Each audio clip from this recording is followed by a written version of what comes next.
Hello guys, here Vinay Sharma, you are watching Ultra Classes. हम लोग आज फोटोसिंथेसिस इन हायर प्लांट का पार्ट 2 लेके आए हैं, जिसमें हम लोग अर्ली एक्सपेरिमेंट के बारे में पढ़ रहे थे। ठीक है, लास्ट क्लास में हमने डिस्कस कर लिया था कि कैसे कैसे प्लांट के अंदर हमें पता चला कि सनलाइट ज़रूरी है, कार्बन डाइऑक्साइड ज़रूरी है।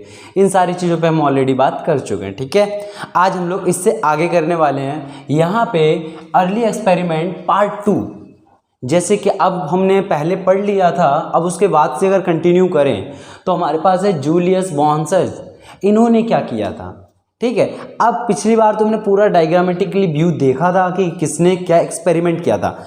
अब भी हमें थ्योरेटिकल जानना है कि जूलियस ने काम क्या किया था। जूलियस ने सीधी सी भाषा में बोला था, पता है क्या? ग्लूकोज आपका प्रोड्यूस होता है किसी भी फोटोसिंथेसिस के प्रोसेस के थ्रू। ठीक है, जब भी कोई फोटोसिंथेसिस का प्रोसेस होता है ना, जैसे ये पत्ती है, यहाँ पे मस्त वाला अपना सूरज है। ठीक है, यहाँ पे जब फोटोसिंथेसिस हो रहा होता है तो जो प्लांट है ना, ये ग्लूकोज प्रोड्यूस करता है। ये बात बताई थी किसने? जूलियस बॉन्सच ने। क्लियर हुआ? उसके बाद इन्होंने और ये बोला था कि ये ग्रीन पार्ट्स के अंदर होता है। जैसे अभी तो हम लोग को पता है कि ये क्लोरोप्लास्ट में होता है। अब तो ये बात हमें पता है कि ये सारा काम किसके अंदर होता है? क्लोरोप्लास्ट के अंदर होता है। बट पहले ये बात तो पता नहीं थी कि क्लोरोप्लास्ट क्या होता है। यार पहले तो हमें यही नहीं पता था कि क्लोरोप्लास्ट क्या होता है। ठीक है, तो ये तो बड़ी बात हो गई। तो इस पर बस हमें ये बोला गया था कि ग्रीन पार्ट के अंदर ये सारा काम होता है। ठीक है, और इवन इन्हें ये भी नहीं पता था किसके अंदर होता था। तो इन्होंने क्या बोला था? Green substances found in special bodies. आपके जो ये ग्रीन सब्सटेंस जो पाया जाता है, जिसके अंदर फोटोसिंथेसिस होता है, वो कुछ स्पेशल बॉडीज के अंदर होता है। अब स्पेशल बॉडीज बोले तो क्या? इन्होंने किसी प्लांट की जिक्र नहीं करा था, किसी भी प्लांट के बारे में कुछ भी नहीं बोला था। क्लियर हुआ? उसके बाद इन्होंने बोला क्या था कि ग्लूकोज आप बना तो ले रहे हो, जैसे कोई भी प्लांट ने ग्लूकोज फॉर्म कर लिया, अब क्या ग्लूकोज की फॉर्म में ही खाना रहेगा?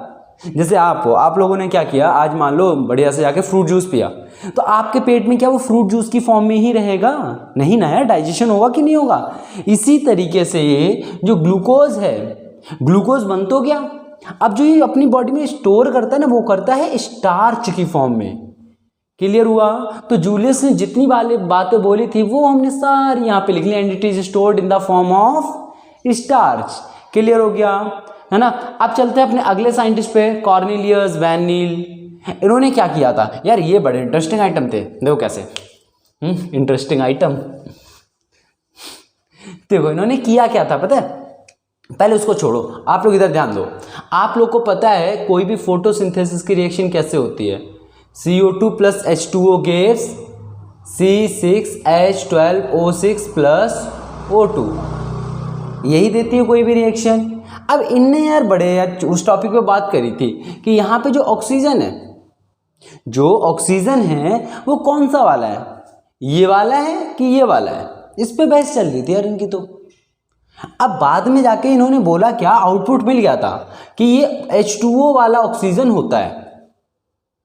अब ये बात पता कैसे चली? इसके लिए इन्होंने बैक्टीरिया का यूज किया था। कौन से bacteria? Purple and green bacteria. इन्होंने क्या किया? इन्होंने जनरल रिएक्शन दे दी। बच्चों को जनरली समझ नहीं आती है ये क्या कहना चाहता है।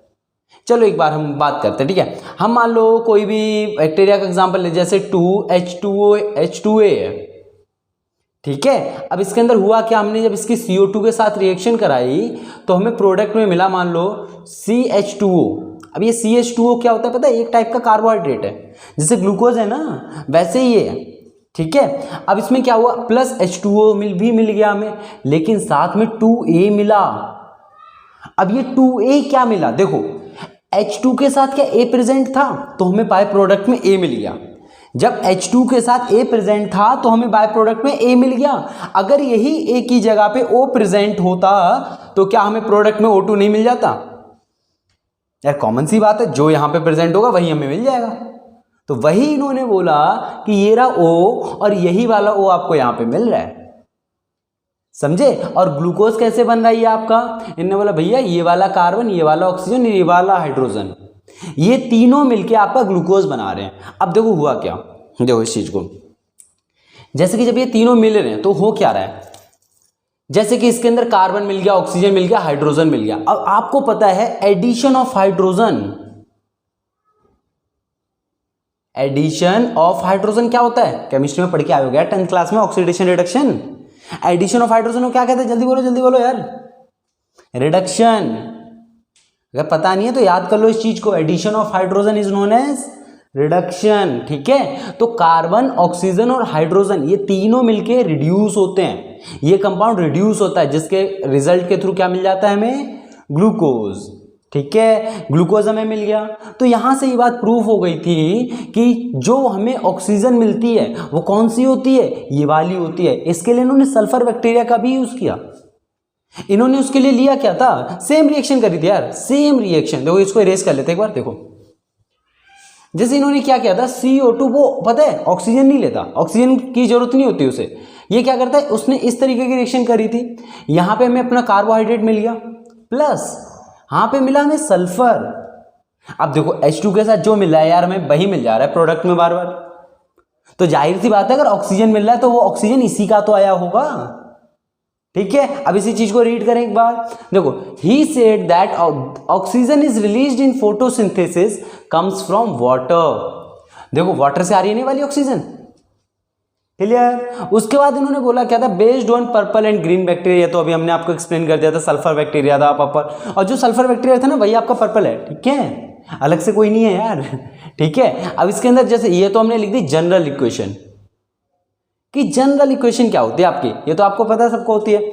इसके बाद 2H2A plus CO2 2A plus CH2 plus H2O, इसको यहीं पे अभी प्रूफ किया था कि H2 के साथ हमने A लगा दिया तो A हमें सिंगल मिल रहा है, मिल रहा है कि नहीं मिल रहा है, इससे ये बात प्रूफ हो जाती है। वही लिखा है, and it is also proved bye radio isotopic technique. अब ये क्या बवाल, इसको भी समझते हैं, चलो। अब पता क्या किया गया, अब इन्होंने सीधी सी बात है इन्होंने किया, आपको पता है ऑक्सीजन के दो आइसोटोप होते हैं, 16 एक 18।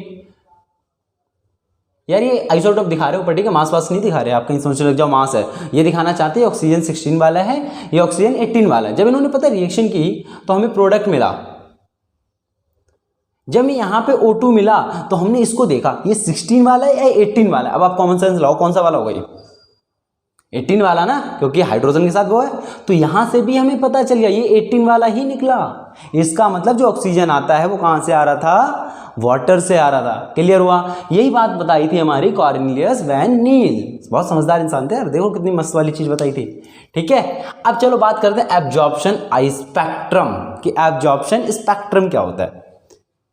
पहली बात तो स्पेक्ट्रम से आपके मन में क्या आता है, कहीं ना कहीं लाइट का जिक्र होगा यहाँ पे, कहीं ना कहीं लाइट से रिलेटेड होंगी चीजें। स्पेक्ट्रम का मतलब तो यही होता है ना कि कोई भी एक लाइट होती है 7 कलर में टूटना, समथिंग लाइक दैट, कुछ इस तरीके से, यही होता है ना स्पेक्ट्रम।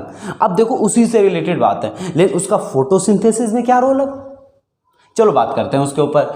देखो इन्होंने किया क्या था, जैसे कि आपको पता है कि 4 पिगमेंट होती हैं, आप लोग क्या पढ़ते हो कि ग्रीन प्लांट, जो प्लांट है वो ग्रीन क्यों होते हैं, आप लोग सीधा से एक ही आंसर चिपकाते हो, जो भी पूछे भैया ब्लड आपका रेड क्यों होता है, हीमोग्लोबिन की वजह से।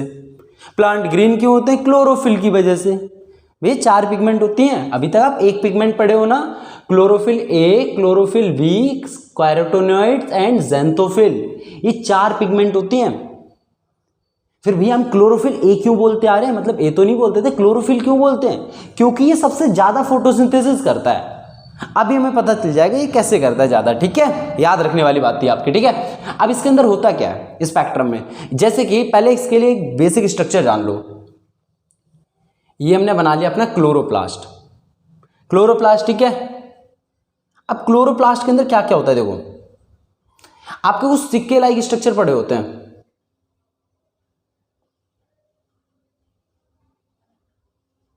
ठीक है, ऐसे होते हैं बहुत सारे। ठीक है, अब यहां पे हर जगह ये आपका लिक्विड फैला हुआ होता है,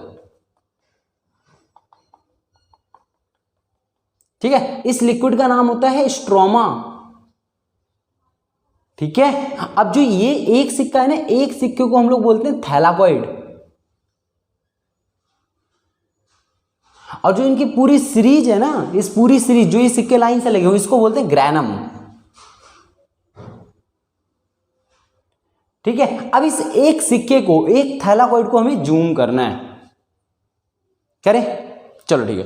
अब देखो इसको मैं जूम अगर करें तो कहां पे करें, चलो यहीं पे कर लेते हैं यार। जैसे ये हमने कर लिया एक जूम, ये एक थैलाकोइड हमारे, ये इतने से पार्ट को जूम किया गया आपके। इसके अंदर पता है आपकी रिएक्शंस होती हैं, इसके अंदर आपका पता है क्या होता है, क्या होता है बताओ बोलो, लाइट रिएक्शन यार, ठीक है। अब इसके अंदर रिएक्शन होने के बाद तब हमें कुछ प्रोडक्ट में मिलता है जिसका यूज करके डार्क रिएक्शन ग्लूकोज बना देता है, ठीक है। अब इसके अंदर आपके पाई जाती है क्लोरोफिल। यहां पे आपकी पिगमेंट कहां पे होती है भैया, इनके अंदर भरी हुई होती है।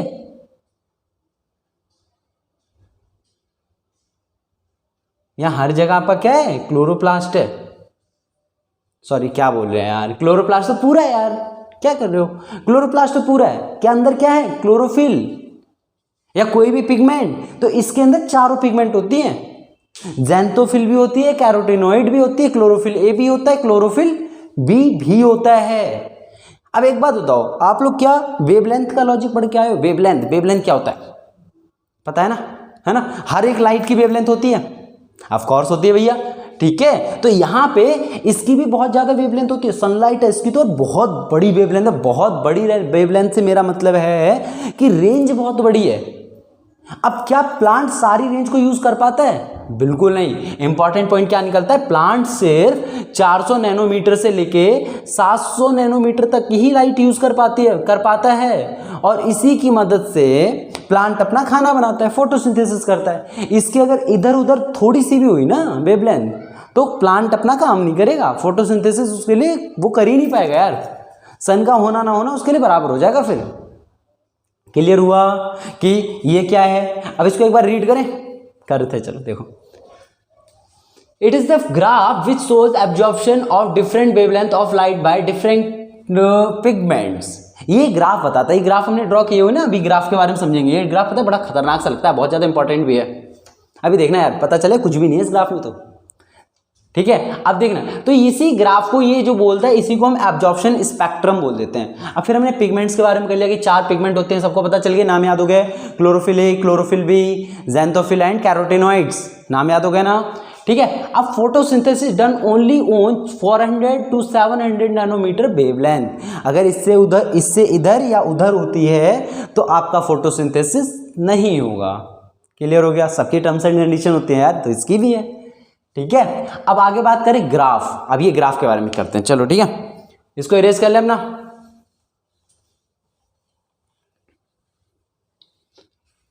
अब देखो इसमें अंदर क्या होता है, इसमें दिखाया क्या गया पहले ये देखो आप, है ना, क्योंकि इसे बच्चे रीड नहीं कर पाते इसलिए उन्हें गड़बड़ लगती है। हम सिर्फ एक एक चीज को यहां पे रीड करेंगे। देखो अभी हम बात करेंगे सिर्फ क्लोरोफिल ए। क्लोरोफिल ए के साथ पता क्या होता है, यहां से ग्राफ थोड़ा ऊपर उठता है, फिर ये यहां से ऐसे ऐसे करके यहां पे जरा सा एक पीक और आता है,